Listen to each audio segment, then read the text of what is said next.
Public বিশ্ববিদ্যালয়ের সমন্বিত ভর্তি পরীক্ষা সহ 12 দফা দাবি।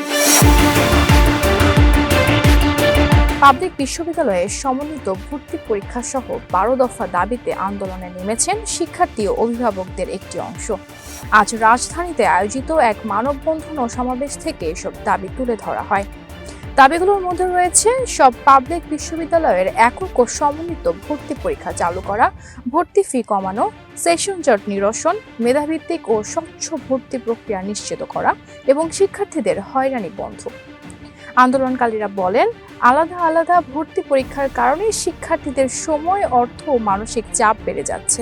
সমন্বিত ভর্তি পরীক্ষা চালু হলে এই ভোগান্তি অনেকটাই কমবে বলে তাদের দাবি। তারা দ্রুত এসব দাবি বাস্তবায়নের আহ্বান জানিয়ে বলেন, দাবি মানা না হলে আগামীতে আরও কঠোর কর্মসূচি দেওয়া হবে। নিউজ ডেস্ক, বার্তা বৈঠক।